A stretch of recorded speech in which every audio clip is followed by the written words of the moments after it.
जय श्री कृष्णा भक्तों, राधे राधे। आपका स्वागत है हमारे चैनल भक्ति कथा संग्रह में। आज हम आपके सामने प्रस्तुत करने जा रहे हैं जया एकादशी व्रत कथा।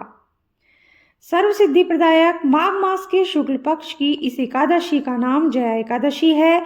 इसके व्रत में भगवान कृष्ण की केशव नाम से पूजा की जाती है।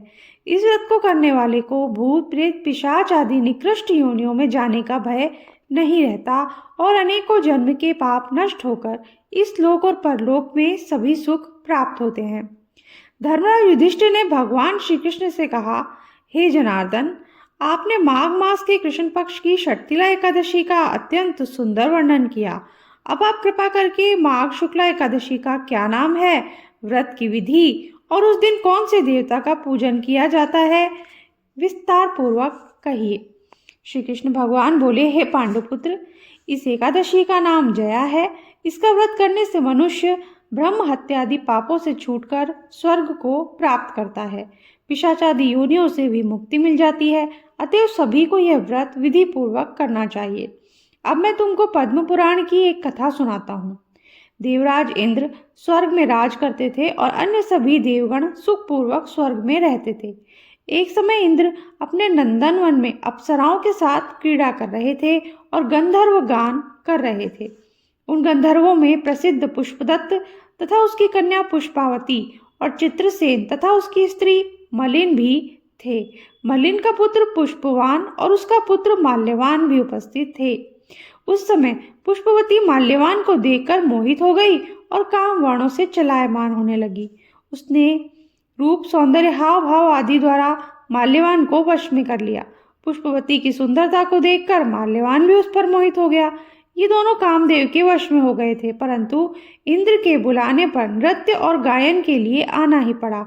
उन्होंने अप्सराओं के साथ गाना शुरू किया, परंतु कामदेव के प्रभाव से उनका मन न लगा और अशुद्ध गायन करने लगे। इनकी भाव भंगिमाओं को देखकर इंद्र ने इनके प्रेम को समझ लिया और इसमें अपना अपमान समझकर इन दोनों को श्राप दे दिया कि तुम मृत्यु लोक में जाकर पिशाच का रूप धारण करो और अपने कर्मों का फल भोगो। इंद्र का श्राप सुनते ही ये दोनों अत्यंत दुखी हुए और हिमाचल पर्वत पर पिशाच बनकर अपना जीवन व्यतीत करने लगे। रात दिन में उन्हें एक क्षण भी निद्रा नहीं आती थी। उस स्थान पर अत्यंत सर्दी थी। उनके दांत सर्दी से कटकटा रहे थे। एक दिन पिशाच ने अपनी स्त्री से कहा, न मालूम हमने पिछले जन्म में ऐसे कौन से पाप किए हैं जिससे हमें इतनी दुखदाई यह पिशाच योनि प्राप्त हुई है। दैव योग से एक दिन माघ मास के शुक्ल पक्ष की जया नाम की एकादशी आई। उस दिन इन दोनों ने कुछ भी भोजन नहीं किया और न ही कोई पाप कर्म किया। वे दोनों अत्यंत दुखी मन से पीपल के वृक्ष के नीचे बैठे रहे। जब सूर्य नारायण अस्ताचल को चले गए तब रात्रि भर इन दोनों को सर्दी के कारण निद्रा भी नहीं आई। दूसरे दिन प्रातःकाल होते ही इस व्रत और रात्रि जागरण के प्रभाव से इनकी पिशाच देह छूट गई और अत्यंत सुंदर वस्त्रों तथा आभूषणों से अलंकृत होकर दोनों ने स्वर्गलोक को प्रस्थान किया। उस समय आकाश में देवगण तथा गंधर्व उनकी स्तुति तथा पुष्प वर्षा करने लगे। स्वर्ग में जाकर उन दोनों ने देवराज इंद्र को प्रणाम किया। इंद्र ने इनको उनके प्रथम रूप में देखकर अत्यंत चकित होकर पूछा, तुमने अपनी पिशाच योनि से किस प्रकार छुटकारा पाया? सब हाल बतलाओ। यह सुनकर माल्यवान बोले, हे देवेंद्र, भगवान विष्णु की कृपा से और जया एकादशी के व्रत के प्रभाव से हमारी पिशाच देह छूटी है।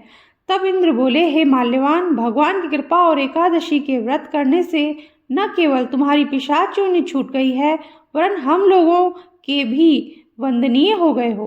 भगवान विष्णु और शिव के भक्त हम लोगों के लिए भी वंदनीय हैं, अतः आपको धन्य है। अब आप पुष्पावती के साथ जाकर विहार करो। श्री कृष्ण ने अंत में कहा, हे राजा युधिष्ठिर, इस जया एकादशी के व्रत से बुरी योनि छूट जाती है। जिस मनुष्य ने इस एकादशी का व्रत किया है उसने मानो यज्ञ, जप, दान आदि सभी पुण्य कार्य कर लिए। जो मनुष्य जया एकादशी का व्रत करते हैं वे अवश्य ही 1000 वर्ष तक स्वर्ग में निवास करते हैं।